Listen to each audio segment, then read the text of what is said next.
Bab 046. Dua kali Sari mengejan tetapi bayinya masih belum mau keluar, seperti ada yang menahannya untuk keluar, logikanya harusnya bayinya sudah lahir dari tadi. Tapi ini malah. Dokter pun mulai khawatir, jika keadaannya terus seperti ini, bayinya bisa saja meninggal. Yati pun melihat raut wajah kekhawatiran dokter tersebut. Sar, kalau boleh kasih saran, hubungi istri yang suaminya kamu rebut, minta maaflah padanya. Bisa saja karena rasa sakit hatinya lalu ia berdoa yang mana doanya menembus langit, membuatmu dalam keadaan seperti ini. Siapa tahu dengan ia memaafkanmu, lahiranmu dipermudah, terus hubungi juga ibumu. Mintalah restu dan doa darinya, supaya lahiranmu tambah lancar dan kamu serta bayimu selamat. Kata Yati memberi saran. Sari terlihat mengangguk saja, ia manut saja karena sudah tak tahan dengan rasa sakit di area pinggang dan perut bawahnya. Ya, tolong hubungi saja dia. Dia namanya Alia dari keluarga Alexander. Cicit Sari. Yati pun segera lapor pada Pak Polisi dan meminta untuk menghubungi orang yang Sari sebut tadi. Kebetulan pihak kepolisian mempunyai nomor kediaman Revano. Polisi yang kasihan dengan kondisi Sari pun mencari nomor rumahnya dan menghubunginya. Kring. 8. Kring. Telepon rumah Revano pun berbunyi nyaring, Mbak Mar yang mendengarnya pun segera mengangkatnya. Halo, dengan kediaman Revano Alexander, ucap Mbak Mar saat mengangkat telepon. Mbak Mar pun menegang saat tahu itu dari kantor polisi. Mbak Mar pun segera menghampiri Mama Aish dan Papa Vano yang sedang menonton TV di ruang keluarga. Aish, Van, itu ada telepon dari kantor polisi, seru Mbak Mar dengan wajah yang sedikit gusar. Mengapa pula polisi telepon di malam-malam begini? Pikir Mbak Mar. Kantor polisi. Kata Papa Vano mengerutkan dahinya. Mbak Mar mengangguk. Iya, dari kantor polisi, katanya cari Alia. Kata Mbak Mar. Papa Vano dan Mama Aish pun saling pandang, detik kemudian Mama Aish pun menjadi cemas dan khawatir. Ia sama gusarnya dengan Mbak Mar, mengapa polisi menelpon malam-malam dan mencari putrinya. Papa Vano pun segera bangkit dan menuju ke sambungan telepon. Halo, saya Revano Alexander, papanya Alia. Ada apa Bapak polisi mencari putri saya? Suara berat Papa Vano mulai mempertanyakan maksud tujuan mengapa polisi mencari putrinya. Ia langsung to the point, tak suka berbasa-basi. Maaf telah mengganggu waktunya, kami mencari saudari Alia karena ada seseorang yang ingin bicara padanya. Ini menyangkut hidup dan mati Tuan, bisakah kami berbicara pada saudari Alia? Cuma sebentar saja. Kata polisi di seberang sana. Baiklah, akan segera saya sambungkan. Kata Papa Vano lalu langsung menghubungi telepon yang ada di dalam kamar putrinya. Mendengar ada sangkut pautnya dengan nyawa seseorang, Papa Vano pun tanpa pikir panjang langsung menghubungi putrinya. Saat mendengar telepon berbunyi, Alia pun langsung mengangkatnya. Nak, ada seseorang yang ingin berbicara sama kamu. Papa langsung sambungkan ya, seru Papa Vano langsung pada intinya. Belum sempat Alia menjawab, telepon sudah disambungkan dengan pihak kepolisian. Lalu terdengarlah suara yang aneh di telinga Alia. Sedangkan, Papa Vano masih mendengarkan pembicaraan mereka lewat telepon rumah yang ada di ruang tengah. Telepon rumah saling menyambung satu sama lain. Halo, Bu Alia, terdengar suara Sari sangat lirih. Alia mengerutkan dahi, ia tak mengenal suara yang ia dengar. 9. Ya, ini saya. Maaf, ini siapa ya? Tanya Alia. Ini saya Bu, Sari, Jawab Sari seraya meringis kesakitan. Sari. Gumam Alia keheranan. Yati yang tak sabar pun langsung merebut ponsel yang sedang Sari pegang. Halo, maaf. Ini saya salah satu teman Sari di dalam penjara. Saat ini Sari sedang berjuang untuk melahirkan anaknya, tetapi ia sangat kesusahan, padahal kepalanya sudah terlihat, tapi bayinya dari tadi seperti nyangkut dan susah untuk lahir. Saya tahu kalau apa yang telah Sari lakukan itu salah, ia telah merebut suami Bu Alia. Tapi, tolong kasihanilah Sari.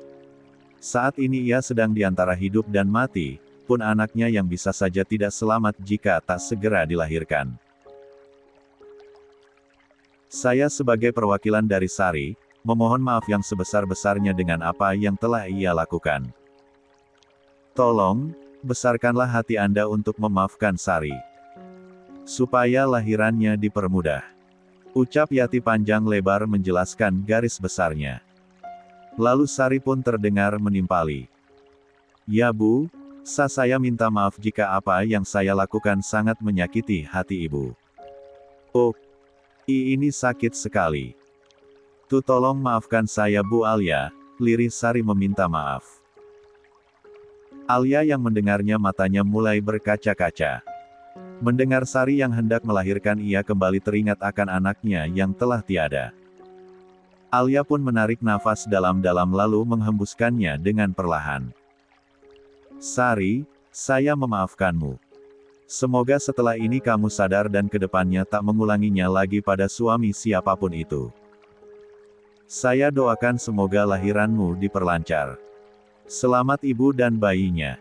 Ucap Alia yang lebih memilih berdamai dengan keadaan. Tak baik menyimpan dendam, lagi pula itu bukan serta-merta kesalahan Sari seorang, ada Faris juga yang ikut andil. Walau bukan dengan Sari pun jika Faris berniat selingkuh ia tetap saja selingkuh. Selingkuh itu ibaratnya penyakit, yang jarang ada obatnya. Alhamdulillah. Terdengar di seberang sana mereka mengucap syukur karena Alia sudi untuk memaafkan Sari. Terima kasih Bu Alia. Terima kasih banyak. Anda memang orang yang sangat baik sekali. Ucap Yati. 10. Alia tersenyum saja, lalu tak lama telepon pun berakhir. Kemudian Yati beralih untuk menelpon orang tua Sari. Setelah Sari menyebutkan nomor ponsel orang tua Sari, Yati langsung memanggilnya. Cuma 2 deringan panggilan langsung diangkat oleh orang tua Sari. Bu Sri kaget karena ternyata ia mendapatkan panggilan dari putrinya yang sedang dipenjara. Lantas Bu Sri menangis saat tahu kondisi putri satu-satunya itu. Nduk, kamu anak ibu selalu memaafkan semua kesalahanmu walaupun kamu telah mencoreng arang di wajah kami. Ibu doakan semoga lahiranmu lancar dan selamat ibu dan bayinya. Ibu dan bapak akan ke Jakarta sekarang juga. Kata Bu Sri yang memang sudah memaafkan semua kesalahan anaknya. Walaupun anaknya itu sudah mempermalukannya, tetapi Sari tetaplah anaknya, anak satu-satunya. Telepon telah berakhir, lalu Bu Sri langsung mengajak bapaknya Sari untuk segera ke Jakarta. Pak Kartono, bapaknya Sari, yang awalnya masih marah pada putrinya, saat mendengar putrinya sedang di antara hidup dan mati pun langsung mencair api kemarahan yang ada di dalam dada.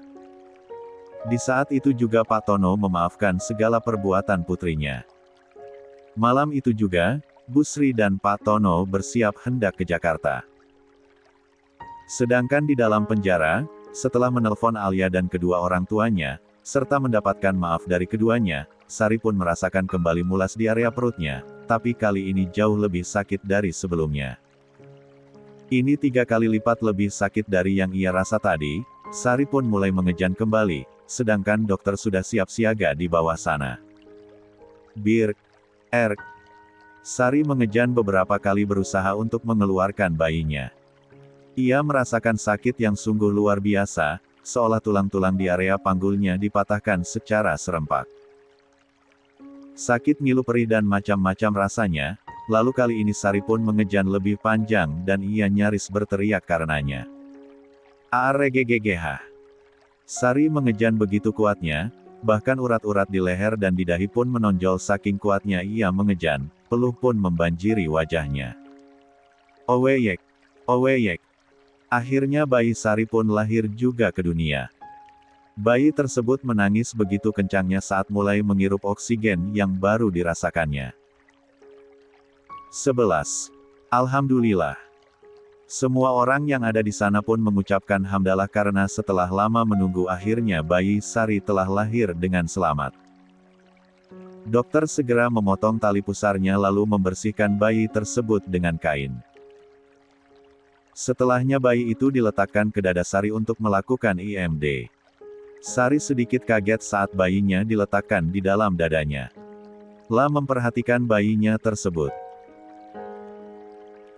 Alhamdulillah, bayinya perempuan dan sempurna tanpa kurang suatu apapun. Ucap dokter. Sari masih memperhatikan bayinya. Dok. Kok kepala bayiku bentuknya aneh begini? Tanya Sari yang masih memperhatikan bayinya yang sedang berusaha mencari sumber kehidupannya.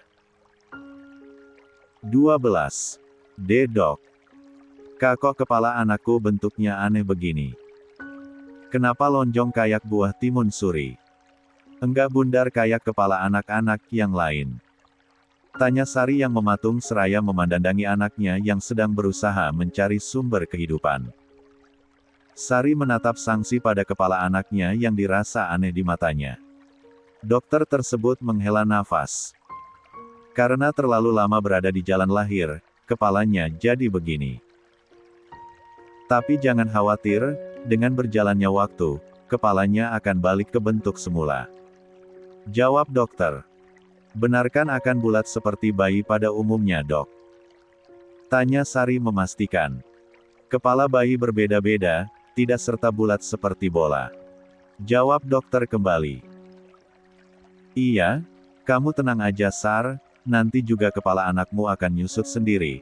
Persis kayak bayi tetanggaku, dulu kepala bayinya juga mirip anakmu, malah anak tetanggaku disedot, gak kayak kamu yang ngeden sendiri, timpal Yati. Setelah dirasa cukup bayi untuk melakukan IMD, dokter pun mengambil bayi tersebut lalu membedongnya dengan kain ala kadarnya.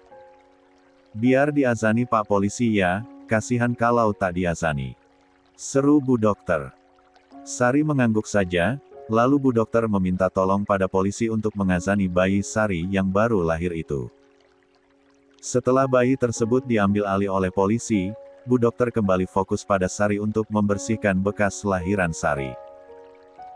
Setelah Ari-Ari keluar dan memastikan gumpalan darah sudah keluar semua, Bu Dokter pun bersiap akan menjahit kewanitaan Sari, karena ada robekan yang lumayan panjang di sana.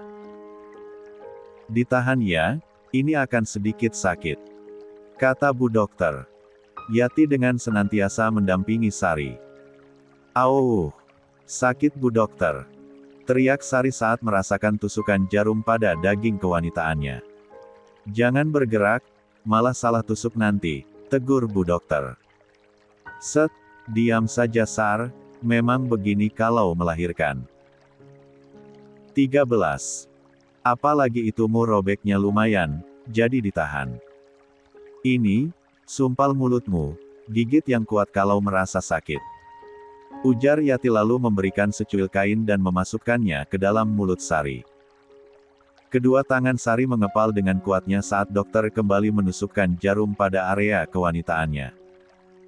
Sungguh demi apa, Sari merasakan sakit teramat sakit, tak ada bedanya saat melahirkan tadi. La menggeram kesakitan seraya menggigit kuat-kuat kain yang tersumpal di mulutnya. Cek. Bikinnya aja diam-diam, saat melahirkan teriak-teriak kayak tersan. Celetuk salah satu tahanan sel mencibir Sari yang menurutnya sangat lebay itu. Sari hanya melirik sinis pada salah satu teman sel yang sedari awal tak menyukainya itu. Bikinnya ngumpet-ngumpet sama suami orang, takut ketahuan istri sah, saat melahirkan malah telepon istri sahnya dan minta maaf. Gak malu tuh. Setelah ini harusnya kamu sadar Sar, kalau apa yang telah kamu lakukan itu salah. Memang apa sih yang kamu lihat dari pria beristri? Kayak gak ada laki lain aja di dunia ini sehingga laki orang pun kamu embat. Cerocos wanita tadi masih mencibir kelakuan Sari.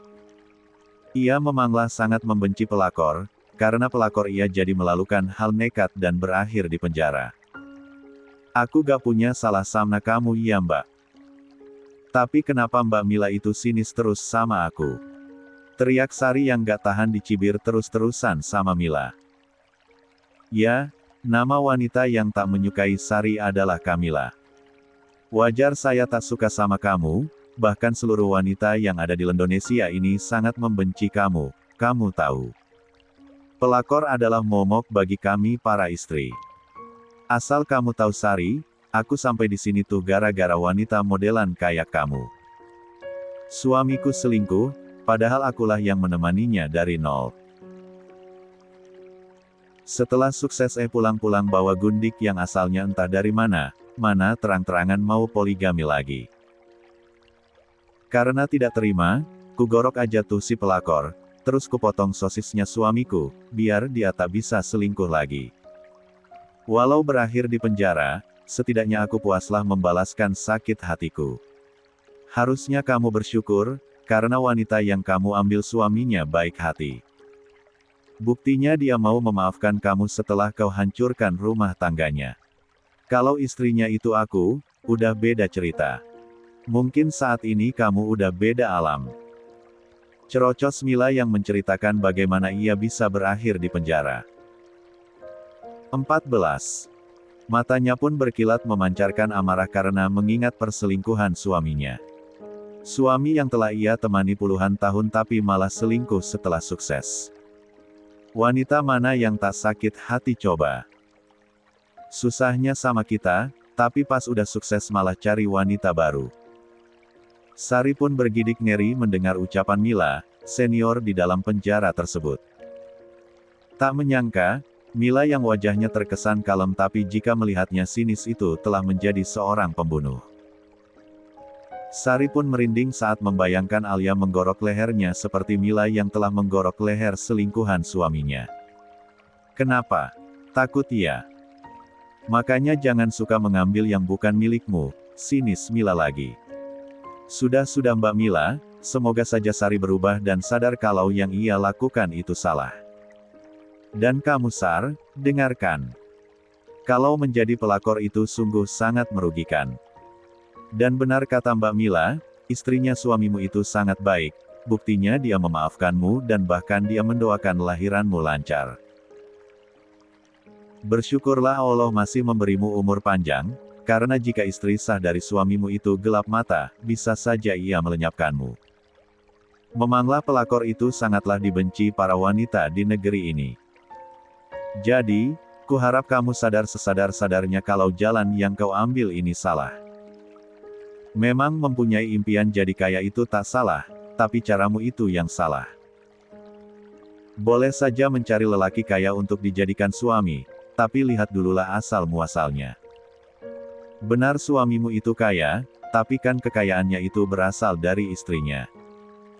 Harusnya kamu tuh carinya pria kaya yang memang kekayaannya miliknya sendiri, terus cari yang masih lajang, bukan suami orang. Dan karena semua sudah terlanjur, ya nikmati saja apa yang telah kamu perbuat. Ucap Yati menasehati. Sari pun hanya diam saja, ia perlahan-lahan mencerna semua yang Yati dan Mila ucapkan. Dokter pun sudah selesai mengurusi Sari, kini Sari sudah bersih dan berganti pakaian, bayinya pun sudah dikembalikan pada Sari untuk disusui. Pagi pun datang menyapa, tepat jam 10 pagi, kedua orang tua Sari pun sudah tiba di penjara. Sari pun menemui ibu dan bapaknya, ia membawa serta bayinya. Dengan langkah yang sedikit gontai, ia berjalan menuju ke ruang pertemuan. Badannya masih lemas sehabis melahirkan tadi malam, apalagi dengan makan ala kadarnya, membuat Sari tidak. 15. Selera untuk makan. Ya Allah Nduk, cucu ibu sudah lahir. Seru Busri sedikit histeris saat Sari baru masuk ke ruang besuk. Busri langsung menghampiri putrinya dan memeluknya, ia sangatlah merindukan putrinya ini. Si bapak pun sama, ia gantian memeluk putrinya. Walau marah dan kecewa dengan yang putrinya lakukan, tetapi Sari adalah putri semata wayangnya. Pak Kartono tetaplah sayang pada Sari. Busri langsung mengambil alih cucunya dari gendongan Sari. Syukurlah kamu sudah melahirkan Duk, kami sangat khawatir dengan keadaanmu semalam, ujar Pak Tono. Iya Pak, cicit Sari. Ia mengingat semalam adalah malam yang bersejarah di sepanjang hidupnya. Semalam adalah malam antara hidup dan matinya. Ini tadi ibumu membelikan kamu bubur. Makanlah, seru bapak lagi. Sari mengangguk, kemudian ia pun memakan bubur yang dibawakan oleh ibunya. Ia memang lapar karena tadi ia makan cuma sedikit, dan melihat bubur ayam yang banyak dengan aneka topping, selera makan Sari pun kembali bangkit. Sedangkan kedua orang tua Sari mengajak bercanda pada bayi yang anteng karena tidur itu. Cantik ya Pak, ini mirip siapa ya? Cetus Busri mulai memperhatikan lamat-lamat cucunya.